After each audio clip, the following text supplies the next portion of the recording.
دوستو، ہر ہفتے اپنے لیے، اپنے رشتوں کے لیے اور اپنے کام کے لیے وقت نکالیں۔ اگر آپ جانتے ہی نہیں کہ آپ کیا حاصل کرنا چاہتے ہیں تو یہ بتانا بہت مشکل ہوگا کہ اس کو حاصل کرنے میں کون سی ڈسٹریکشن آپ کی راہ میں حائل ہے۔ اس لیے کسی پلان کا ہونا بہت ضروری ہے۔ اچھی پلاننگ کے لیے ضروری ہے کہ آپ مخصوص کاموں کے لیے اپنے ہفتہ وار اسکیجول میں مخصوص جگہ رکھیں۔ کیونکہ ہر چیز آپ کے قابو میں نہیں ہوتی، اس لیے یہ ضروری نہیں کہ آپ ہر بار وہ کام پورا کر لیں گے، لیکن آپ کو ایک ایسا فریم ورک میسر ہو جائے گا جو کامیابی کو ممکن بنائے گا۔ اگر آپ کا وقت پر قابو نہیں تو پھر آپ کچھ بھی بڑا حاصل نہیں کر سکتے۔ لیکن اپنے کام کے لیے وقت مختص کرنے سے پہلے آپ کو اپنے لیے کوالٹی ٹائم پلان کرنا چاہیے۔ اس کی وجہ یہ ہے کہ اگر آپ اپنا خیال نہیں رکھ رہے تو پھر آپ کی شادی سے لے کر کام تک سب متاثر ہوگا۔ اس لیے سب سے پہلے اپنے کھانے، سونے اور دیگر مشاغل کے لیے وقت مختص کریں۔ دوسرے نمبر پر اپنے تعلقات کے لیے وقت رکھیں۔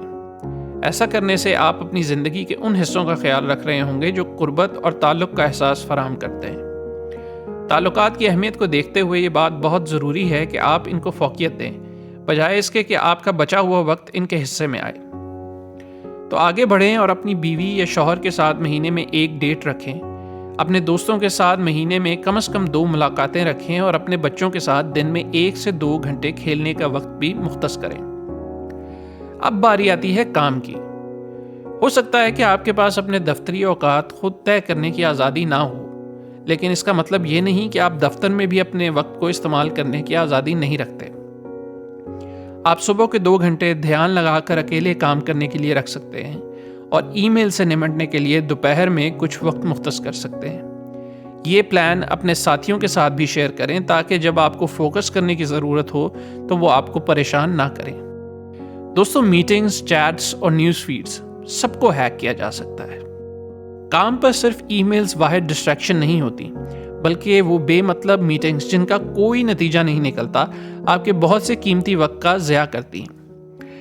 اس مشکل کو حل کرنے کا آسان طریقہ یہ ہے کہ میٹنگ صرف اس وقت بلائیں جب بلانے والا شخص ایک تفصیلی ایجنڈا اور مختصر ڈائجسٹ جاری کر دے، جس میں بتایا جائے کہ میٹنگ کس لیے بلائی جا رہی ہے اور اس کے بارے میں پہلے کیا کام ہو چکا ہے اور آگے کیا کرنا ہے۔ اس طرح لوگوں کو میٹنگ میں آنے سے پہلے تیاری کرنا پڑے گی، جس کی وجہ سے غیر ضروری میٹنگز کو اسکیجول کرنے کے امکانات کم ہو جائیں گے۔ آن لائن آرٹیکلز اور نیوز فیڈ بھی اتنی ہی بڑی ڈسٹریکشنز ہیں جتنی کہ میٹنگ اور team collaboration soft wears.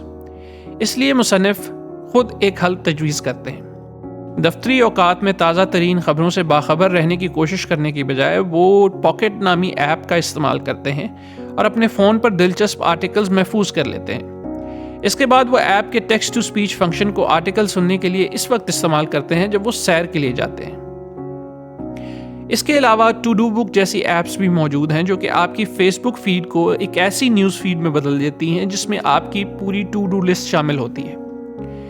D F tube ایک ایسی ایپ ہے جو یوٹیوب کی سجسٹڈ ویڈیوز اور ایڈز کو ہٹا دیتی ہے، جس سے آپ اس سائٹ کو زیادہ ذمہ داری سے دیکھ سکتے ہیں۔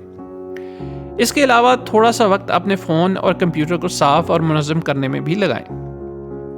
ایسی ایپس جن کو آپ نے کافی عرصے سے استعمال نہیں کیا یا پھر بالکل فضول ایپس ہیں ان کو ڈیلیٹ کر دیں۔ جو ایپس بچ جائیں ان کو دوبارہ ترتیب دیں تاکہ سب سے ضروری ایپس بالکل آپ کے سامنے ہوں۔ وقت ضائع کرنے والی ایپس جیسا کہ فیس بک اور ٹویٹر ہیں سب سے آخر میں رکھیں یا پھر ان کا استعمال صرف اپنے کمپیوٹر پر کریں۔ جہاں تک آپ کے کمپیوٹر کا تعلق ہے تو آپ مصنف کے سیٹ اپ کو کاپی کر سکتے ہیں۔ وہ صرف اس فائل کو جس پر وہ کام کر رہے ہوں ڈیسک ٹاپ پر رکھتے ہیں اور باقی ساری فائلز کو ایوری تھنگ نامی ایک فولڈر میں رکھتے ہیں اور ضرورت پڑنے پر انہیں تلاش کرنے کے لیے سرچ کا فنکشن استعمال کرتے ہیں۔ اب تک کے لیے بس اتنا ہی۔